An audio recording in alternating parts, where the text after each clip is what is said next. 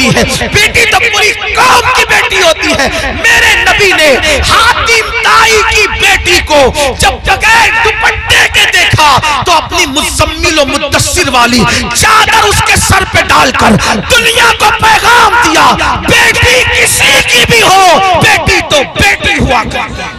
ہمارے یہاں بیٹی کی اہمیت ہے, اور یہ تو ظلم کرتے ہیں. یہ تو پردہ ظلم لگتا ہے تمہیں. کیوں ظلم لگتا ہے پتہ ہے؟ میں گالی گلوچ کا عادی نہیں, لیکن ایک بات آپ کو بتا, پردہ ان کو ظلم کیوں لگتا ہے؟ کتے چاہتے ہیں کہ بکری باہر نکلے, کتے چاہتے ہیں کہ بکری باہر نکلے. کیوں کتے صاحبوں, بکری سے تمہیں اس کی آزادی سے کیا پیار؟ کہا یہ گھر میں رکھا اس کے مالک نے ظلم ہے. ہم نے کہا ظلم نہیں, مالک کی محبت ہے. وہ جانتا ہے کہ آوارہ کتے باہر بیٹھے ہوئے ہیں, اگر بکری کو باہر بھیجوں گا تو نوچ نوچ کر کھا جائیں گے. اس نے محبت سے گھر میں رکھا ہے تاکہ آوارہ کتوں کی نظر نہ پڑے. تو ایک مالک کے نزدیک بکری کی جتنی عزت ہے اس سے کروڑوں درجہ زیادہ ہمارے یہاں بیٹی کی عزت. توجہ آپ کی, ہمارے اب آپ کہیں گے بیٹی کی کیوں اتنی عزت ہے؟ میں نے کہا اس لیے اتنی عزت ہے کہ ہمارے یہاں بیٹی کا روپ معمولی روپ نہیں ہے. بیٹی کا روپ سیدہ, طیبہ, طاہرہ, خاتون جنت فاطمہ الزہرا کا روپ ہے. اور وہ ایسا روپ ہے کہ جس کے لیے پوری کائنات کھڑی ہوتی ہے. جب وہ شہزادی نبی سے ملنے آتی ہے تو میرا نبی ان کے استقبال کے لیے کھڑا ہوتا ہے. بیٹی یہ ہے, اوروں کی بیٹی کیا ہے مجھے نہیں پتا. ہمارے یہاں بیٹی, اب سن لے بیٹی کیا ہے. ہمارے یہاں بیٹی فاطمہ الزہرا ہے. ہمارے یہاں بیٹی بنت صدیق عائشہ صدیقہ ہے. ہمارے یہاں بیٹی حضرت سیدہ زینب کبریٰ ہے. جب بیٹے کٹ جاتے ہیں تو بیٹی ہی ہے جو پورے قافلے کو کربلا سے بچا بچا کر کے مدینہ منورہ تک لاتی ہے. نعرہ تکبیر. اس لیے بیٹی کی عزت, ہمارے یہاں بیٹی کی عزت اس لیے. ہمارے یہاں بیٹی برتن جھاڑو کرنے والی کا نام نہیں, ہمارے یہاں بیٹی کپڑے دھلنے والی کا نام نہیں, ہمارے یہاں بیٹی وہاں کھڑے رہ کر خطبہ دینے والی کا نام ہے. جہاں مرد کٹ جائے تو پھر بیٹی بولتی ہے, اور اس شان سے بولتی ہے کہ لگتا نہیں کہ بیٹی بول رہی ہے, ایسا لگتا ہے جیسے بیٹی کا بابا بول رہا ہے. اور ہوا دربار کوفہ اور دمشق میں جب علی مرتضیٰ کی باب مدینۃ العلم کی شہزادی زینب نے خطبہ دیا تو دیواریں دہل گئی اور لوگ کہنے لگے علی کہاں سے آ گئے. تو لوگوں نے کہا علی نہیں ہے, علی کی شہزادی بول رہی ہے. یہ ہمارے یہاں بیٹیاں, بیٹیوں کا مقام, اس لیے ہم بیٹیوں کو بہت عزت سے رکھتے ہیں, بہت عزت. ہمارے یہاں بیٹی جنت ہے, جنت. ہمارے یہاں بیٹی پیٹ میں ٹکڑے کر کے گٹر میں بہانے والی چیز نہیں ہے. بیٹی بیٹی چومنے والی. جو نبی کا غلام ہے وہ بیٹی کو کیسے ٹکڑے کر سکتا ہے؟ بلکہ ٹکڑے, توجہ کرنا جملے پہ, بیٹی کو نبی کا غلام ٹکڑے نہیں کرتا بلکہ اپنے جگر کا ٹکڑا قرار دیتا ہے. کیونکہ رسول اللہ نے اپنی شہزادی کے لیے کہا فاطمہ تو بضعۃ منی, وہ تو میرے جگر کا ٹکڑا ہے. تو بات دور نکلی, عرض کیا کر رہا تھا, آج سے پہلے جو بھی گناہ ہوا ختم کرو, توبہ کرو. جب اللہ والے موجود ہوں توبہ کرو. اللہ نے گارنٹی دی, اللہ نے وعدہ کیا, ان اللہ لا یخلف المیعاد, اللہ کا وعدہ خلاف نہیں ہوتا. کچھ بھی ہوا توبہ کرو, سچی توبہ. مگر توبہ کون سی؟ ہر مجمع میں جو کرتے ہیں وہ نہیں. کان کھینچنا, گال پٹنا, استغفر اللہ کہنا, یہ والی توبہ ہے. یہ غیر تربیت یافتہ پولیس ہے, ان سے میری ہاتھ جوڑ کے گزارش ہے, اللہ والو ہٹ جاؤ وہاں سے. ان کو جگہ ہی نہیں ہے بیٹھنے کے لیے, وہ کہاں بیٹھیں گے میرے بھائی, ہٹو وہاں سے. ڈسٹرب مت کرو، بات آخری مرحلے میں ہے. یہی تو غیر تربیت یافتہ ماحول کی نحوست ہے. ایک بار درود شریف پڑھے. آپ لوگ ہٹو میرے بھائیوں، خاکی وردی والے میرے بھائیوں، اللہ تمہارا نصیبہ چمکا دے، وہاں سے ہٹ جاؤ. جگہ نہیں، وہ بیٹھیں گے کہاں؟ ان کو کھڑے رہنے تو، بات آخری مرحلے میں. ایک بار درود شریف پڑھیے.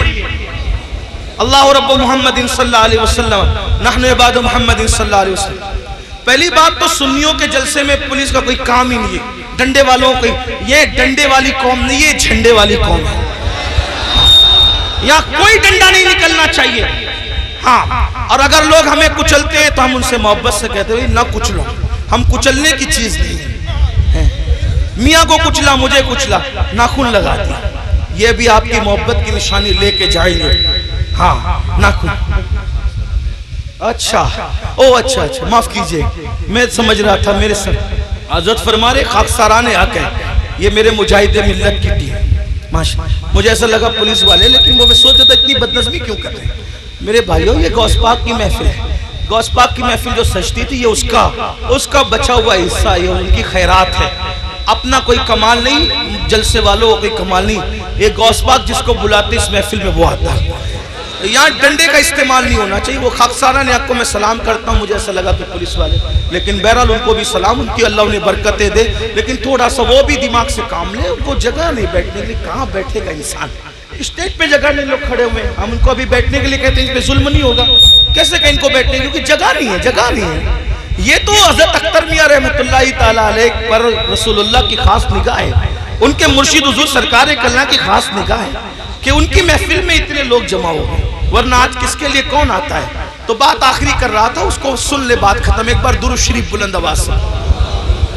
اللہ رب محمد صلی اللہ علیہ وسلم نحن عباد محمد صلی اللہ علیہ وسلم صلاۃ و سلام علیکم. آخری بات، کچھ بھی کیا توبہ کر. وہ والی نہیں، کان کھینچنا، گال پیٹنا، استغفر اللہ، وہ والی. کون سی توبہ؟ جیسے بکری کے تھن سے دودھ نکلے اور دوبارہ اسی سوراخ سے تھن میں نہ جائے، ایسی گناہ سے نکلو، پھر ادھر کا رخ مت کرو، پھر مت پلٹ کر جاؤ اس طرف. یہ توبہ. ایسی توبہ کرنے والوں کے ساتھ جنت کی ضمانت ہے، جنت کی بشارت ہے. سدھر جاؤ. تو بستی میں بات کر رہا تھا، بیچ میں نکل آئی کہ جب تک وہ زندہ تھے، بزرگ کہتے ہیں کہ اللہ ان کو معاف کرنے کے لیے تیار تھا. معافی مانگ لو، میں معاف کر دوں گا. انہوں نے توبہ نہیں کی. اب مر گئے اور عذاب میں گرفتار ہو گئے. تو میں کہتا ہوں یہ اللہ ان سے صلح کر لے، اللہ ان سے صلح کر لے. لیکن اب جب عذاب میں گرفتار ہو گئے تو اب اللہ ان سے صلح کرنے کو تیار. یہ اللہ سے صلح کرنا چاہتے لیکن اللہ ان سے صلح کرنے تیار. اس لیے مرنے سے پہلے توبہ کر لو. جو حدیث پڑھنا ہے وہ یہ حدیث مختصر سے وقت میں پڑھتا ہوں. میرے وقت میں جو میں نے 1 گھنٹہ متعین کیا تھا، 10 منٹ کا ٹائم رہ گیا، اس میں بات پوری کر لوں. حدیث پاک کا مفہوم ہے. کئی کتابوں کے اندر یہ حدیث ہے جس کو فقیہ ابو اللہ سمرقندی نے لکھا، علامہ ابن الجوزی نے لکھا. میں وہاں سے بطور مفہوم پڑھ رہا ہوں. سیدنا فاروق اعظم ایک مرتبہ رسول اللہ صلی اللہ علیہ وآلہ وسلم کے دربار میں آ رہے تھے، حاضری دے رہے تھے. دروازے پہ کیا دیکھا؟ ایک جوان ہے، خوبصورت جوان، جو کھاک اٹھاتا ہے اپنے سر پہ ڈالتا ہے، کھاک اٹھاتا ہے اپنے سر پہ ڈالتا ہے، روتا ہے، بلکتا ہے، آہیں بھرتا ہے. فاروق اعظم نے فرمایا رسول اللہ کی چوکھٹ پر یہ کام تم کر رہے ہو؟ کھاک اٹھا کے سر پہ ڈالتے ہو، روتے ہو، بلکتے ہو، آہیں بھرتے ہو، بات کیا ہے؟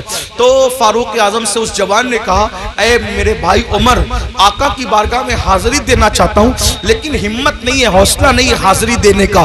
اس لیے میں یہ چاہتا ہوں کہ آپ اجازت لے لیں، آپ حضور سے عرض کر دیں کہ حضور مجھے اذن حضوری عطا کر دیں، حاضری کی اجازت عطا کر دیں تاکہ میں رسول اللہ کی بارگاہ میں حاضر ہو جاؤں. تو آقا علیہ السلام سے فاروق اعظم نے عرض کی، آقا میرے ماں باپ آپ پہ قربان یا رسول اللہ. ایک جوان ہے چوکھٹ پہ بیٹھا ہے، سر پہ خاک ڈال رہا ہے آقا، اور وہ آپ کی بارگاہ میں حاضری دینا چاہتا ہے. یا رسول اللہ اگر آپ اجازت دے دیں تو وہ حاضر ہو جائیں. وہ جوان آ گیا. اب دھیان سے سننا، غور سے سننا. وہ جوان آیا، آنکھیں جھکی ہوئی تھی، آنکھوں سے آنسو بہ رہے تھے، مسلسل ٹپ ٹپ آنسو ٹپک رہے تھے، ندامت اور شرمندگی چہرے سے ظاہر تھی، سر جھکا ہوا تھا. آقا نے فرمایا اے جوان کیا ہوا؟ اس جوان نے عرض کیا یا رسول اللہ اتنی معمولی عرضی لے کر آیا ہوں کہ آپ میرے لیے دعا کر دیں کہ اللہ میری مغفرت کر دے، اللہ مجھے معاف کر دے، اللہ میری بخشش فرما دے۔ آقا نے فرمایا کیا ہوا؟ عرض کی آقا مجھ سے بہت بڑا جرم ہو گیا ہے،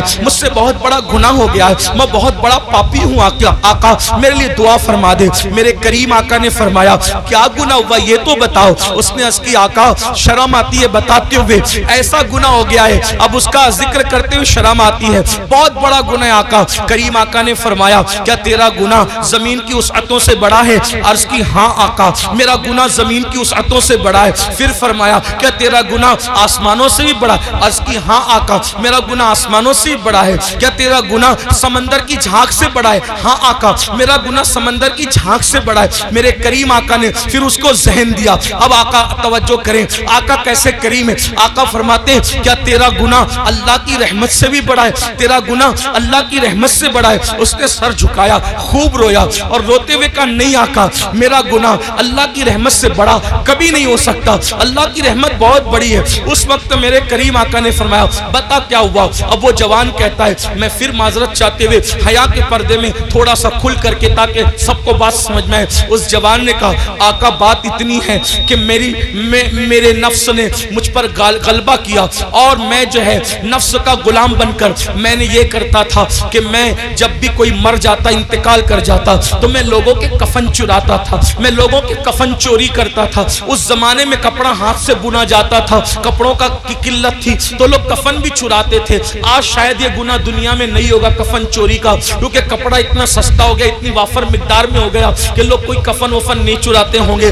آج یہ گناہ دنیا میں شاید نہیں ہوگا انشاءاللہ، لیکن بہرحال اس جوان نے عرض کی میرے آقا میں کفن چوری کرتا تھا اور پھر ایک قبر پر میں گیا کفن چوری کرنے، تو جیسے ہی میں نے کفن نکالا خوبصورت سی لڑکی تھی۔ میں علامہ ارشد القادری کا سہارا لیتے ہوئے تھوڑا سا آپ کے دماغ میں بٹھانے کے لیے بات عرض کروں، اللہ اللہ، یعنی کہ بات یوں ہے کہ چاندنی رات تھی، قبرستان کا سناٹا تھا اور قبرستان میں میرے سوا کوئی نہیں تھا۔ چاند کی دودیا دودیا روشنی جو ہے وہ چھن چھن کر کے آ رہی تھی، قبروں پر پڑ رہی تھی، سکون تھا، سناٹا تھا، کیف و سرور کا ماحول تھا۔ میں نے تازہ سی قبر کھولی، کھولنے کے بعد میں نے جیسی لاش نکالی وہ کسی مرد کی لاش نہیں تھی، وہ کسی عورت کی لاش تھی۔ عورت میں بھی ایک دوشیزہ یعنی خوبصورت جوان کی لاش تھی۔ جیسے ہی میں نے کفن نکالا چاند کی دودیا روشنی اس کے خوبصورت جسم پہ پڑی اور وہ لڑکی اور خوبصورت دکھنے لگی۔ شیطان اور نفس نے مجھ پہ مکمل غلبہ کیا اور مجھے جکڑ لیا، مجھے پکڑ لیا اور مجھ سے وہ کچھ کرا دیا اب میں بیان نہیں کر سکتا۔ یعنی کیا کرایا؟